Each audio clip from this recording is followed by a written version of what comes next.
Oh, Paul Voigt, there you go. You are demonstrating you are lying because by using the drop, you are misrepresenting the model. Liar. No, Paul, I'm going to call you on that. You can present to us when you're ready with the molten iron evidence supporting self-perpetual creation of electricity. You can demonstrate why drop is incorrect because I'm actually representing your model. You lot all told the flat earthers to use the refracted hidden value. That's nonsense, Paul. That's lies. It's literally science fiction nonsense that doesn't exist. And do you know how we know that? Let me share my screen again, please, Nath. If you wouldn't mind, if you wouldn't mind presenting me to everybody whilst I show Paul this nonsense that he believes to be true and therefore I'm misrepresenting in some way. Okay, Paul, we're going to talk about this diagram at the bottom.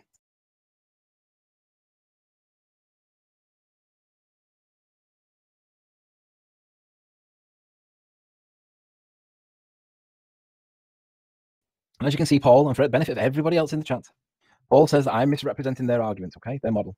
So we have the horizon distance and it's given a value of A. We have bulge given a value of B, an obscured height given a value of X, a distance given a value of D, a radius given a value of H, and the observer height given a value of, radius given R, and the viewer height or the observer height given a value of H. Now, when we look up here, we don't see anything in these numbers up here to identify the values that we're looking at down here. Seems to be deliberately confusing. However, I was told by Dazza the cameraman, the reliable source that he is, the refracted hidden value is the one that we use. As time's gone by, I've never challenged it because I just accepted his word that it was true. However, when we're observing these things in the real world, all we want to know about is how much behind the curve it's actually dropped. The only value we're interested in is the drop. So all of this other nonsense doesn't have any labels to it for us to be able to work it out. And even if it did, we don't need to know what the horizon is because we're not interested in that part. It's nice to know, but we don't need it. We're not interested in the refracted hidden because we don't even know what the hidden value is because it doesn't identify it on the labels on the diagram below. There is no value on here anywhere for the refracted hidden or the hidden, whichever. And the refracted dip or the horizon dip, again, there is no value on here whatsoever.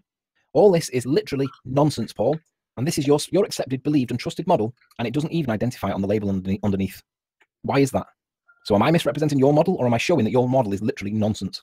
At the very least, I would expect this value, horizon, to be identified. So you could argue that it would be this one, but it gives the value A, but there's no A up here. But let's just say that we give it to you. We'll give you the horizon one, because at least the word's there. And we have the word bulge, so this will be this bit, denoted by B. No B on there whatsoever. Drop, well, where's drop? We have something called obscured, and it has the value of X. But we don't have drop there, do we? Why is that, Paul? Is it because they don't want us to be looking at drop, and this is all obfuscation to confuse the matter? Shouldn't the value D, or drop, be the word obscured? And shouldn't the word drop here have the value X or D, whichever you're going to go with? Yes, of course it should. Hidden. Where would the word hidden appear anywhere in this diagram, Paul? The answer is it doesn't. So what does hidden refer to, Paul? Anybody looking at this diagram, or just accepts people like Dazza the cameraman, when he told you, and never questioned it because it just appeared to be true, like we live on a apparent globe, then, that's the way it is. Why would you challenge it? But then you realise it's nonsense. So ultimately, Paul, this diagram isn't matching anything that we see. So all we can conclude from this, Paul, the only value that flat earthers are interested in is how much it's dropped behind the curve of the Earth, and that, my friend, is the value of drop. So we're left with, is it the drop value, or is it this refracted drop value? Well, we know the effects of refraction are negligible. Would you like the reference in the citation, Paul? Here it is. Bring it up for you. It's this document here. Oh, no, it's the other one. Is it this one?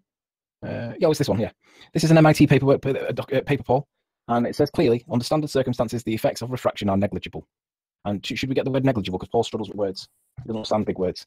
So if we go with negligible, see the meaning of the word negligible is so small or unimportant as to not be worth considering, or insignificant. So what we know the effects of refraction, Paul, are negligible and not worth considering. So if we don't need to consider it, why should we consider it? There's no science for it. The science from MIT says it's not worth considering. So on that basis, Paul, we can dismiss it. It's that simple. So that leaves us with just a drop, Paul. And that is not misrepresenting. That is not misrepresenting your model, Paul. It's your obfuscation of the model. That's nonsense.